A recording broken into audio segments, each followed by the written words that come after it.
Jo, fare, nuk intimidohem. Edhe një herë, nuk kam absolutisht asgjë me ju personalisht.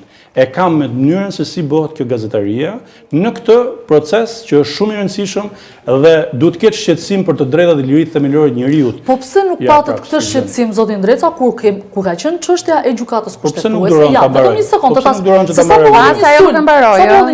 Do të kundërpërgjigjem.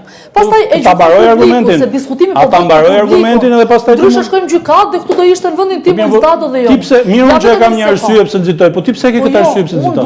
Çfarë çfarë bëron? Se unë kam një interes le themi, se po mbroj një klient. Ti çfarë po mbron? Asnjë interes. Pa marrë argumentin. Pa marrë argumentin tani. Po fakti që s'blet marrë argumentin do të thotë që ke një nxitje. Po deri në orën 12 ju me këtë argumentin që thoni ju që është legjitim si avokat për ta zvarritur, do zvarrisni edhe këtë bisedë. Sepse të shoh që bezi pret që vetëm flasësh dhe nuk më dëgjon. Unë kam zakon që bëj debat. Jo, kur edhe akuza do mbrohen. Se kemi eksperiencë me njëri tjetrin, unë bëj debat, po gjithmonë gjej me kujdes. Edhe një herë, unë jam avokat privat në këtë pikë, se unë kam qenë deputet dhe të përgjigjem edhe për këtë gjë. Por në këtë pikë nuk jap llogari për strategjinë askujt, sepse madje është konfidenciale, shumë konfidenciale. Dhe kjo qasje që i kërkon llogari privatit, dhe në këtë rast Erion Velia është privat, është qytetar i Republikës së Shqipërisë, ai mbrohet nga shteti. Shtetin e përfaqëson prokuroria në këtë pikë dhe ne duhet jemi sy e vesh për atë që ka armët represive që i dëmtojnë qytetarit të vendi. Pushteti represiv nuk është as pushteti ekzekutiv as pushteti legjislativ. Pushteti represiv në gjithë botën, jo vetëm këne, është pushteti gjyqësor ku futet e prokuroria. Dhe ne duhet jemi sy e vesh se mos i shkel të drejta kushtetuese për individët. Tani në tim kërkon llogari mua sepse unë po bëj strategjinë. Dhe e bukur është se ti më thua, nuk e kam personalisht. Mbaroni dhe do të përgjigjem unë me kushtin që nuk do më vetëm për ty. Ti më thua, ti zvarrit gjykimin. Unë zvarrit gjykimin sepse kërkoj me të drejtë me 60.000 akte që nuk i kam krijuar unë, sepse unë i thash prokurorisë që më akuzo dhe më bëj akuzë. Këto mira prova janë të sajuara, zotin? Nuk e di më se si kam lexuar. Unë po them se kam lexuar dhe zonja më thotë ti je zvarrit se ti nuk do të lexosh. Ti nuk duhet lexosh. Ti nuk duhet mbrohesh. Jo se thash këtë gjë. Po am the zvarrit. Tash i disa avokat jemi mësuar me këtë. Po është e drejta të ndroje në momentin që Erios Velis nuk i pëlqen mbrojtja ime, ka të drejtën kushtetuese të ndrojë avokat. Mendoj që kjo është një formë për të zvarritur. Është e drejta e tij është e drejta e tij për ta zvarritur procesin sepse procesi nuk është i atij. Procesi është i prokurorisë. Prokuroria duhet ta kishte ndërtuar në atë mënyrë që as mos zvarritet procesi, edhe po ta tjetë ti nuk shkon në gjykatë. Jo, se ka procedurë. Jo, tani do më lejo. Jo asnjëri. Jo, vetëm një moment ta çojë në dorë askush nuk do të. Jo, zotin Dreca, një minutë se shpyrti për informacion.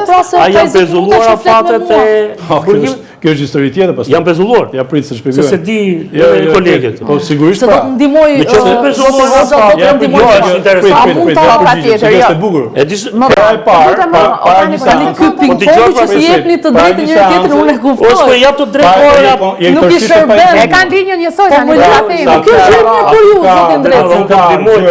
Jo, nuk e besoj këtë ndihmë. Aty ka gjëra aq shqetësuese, jo për Erion Velin, sepse Erion Velia e ka një mundësi me fol nëpërmjet edhe meje.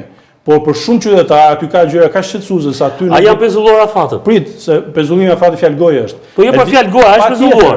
Se kjo e ndihmon denatën për t'i thënë, strategjia e Erionit për të zvarritur procesin nuk vlen se çdo ditë burgu nuk i vlerësohet si ditë burgu, e di këtë ti? Është në dëmti. Ai ta shty sa doj, por gjykata i thot zotri, vazhdo rri atje për qef se unë do të pavaris asnjë burgu. Tani nuk kuptoj në detaje. Më dëgjoj pra. Unë them strategjia, e mbrojtjes, nuk po them për këtë argumentin që po thua ti. Ka argumente të tjera. Si shkon burgu dëm aty. E ditë që gjithë rri burgu. Kjo është shumë burg deri tani. Ti i thua, zotris është në burg, ti po zvarrit procesin. Domethënë, ai është arrestuar. Më lindë drejta të pyes nëse prokuroria ka çuar në gjykatë, nëse prokuroria do të mbante 2 vjet. Nuk të ndalon askush. Është çështja e prokurorisë. Kur prokuroria në 9 muaj e mbyll çështjen e çon në gjykim, atëherë ka lënë në gjykatë. Unë shkoj zotri dhe po bësh në gjykatë. Është jashtëzakonshme kjo që thua që ti kërkon llogaritë që atij që është në burg, që zvarrit procesin. Ai është në burg dhe ti i thua, ti ke faj se zvarrit procesin, ndërkohë shteti ka kapur çapa. Vetëm një sekond, zotin Dreca. Bëjmë një pakt, e lëm të flas deri në fund pikërisht për këtë argument dhe më pas. Që s'bim dakord kemi, e dim që që ta përfundosh dhe më pas jep përgjigjen që ke. Ju lutem. Po, ta lëm të flas deri në fund se nuk e ka çuar deri në fund opinionin. Vetëm do kisha një kërkesë. Lutem, për fakte duhet të jesh shumë i kujdesshëm. Një mirë dakord. Sepse ke lidhje me fakte individuale këtu. Se e di që kam përballë një jurist, kështu që nuk e bëj unë atë gjetët makrokoshti. Ata konkretizoj, sigur thua sa fakte për Tan Hoxhën që ka i çështje, është shumë e gabuar. Sepse sapo i krijon një problem, sapo ju ke shkakton një problem në çështje. Se janë duke dëgjuar. Shiko, faktet janë shumë të rëndësishme të jesh korrekte. Edhe ju duhet jeni pak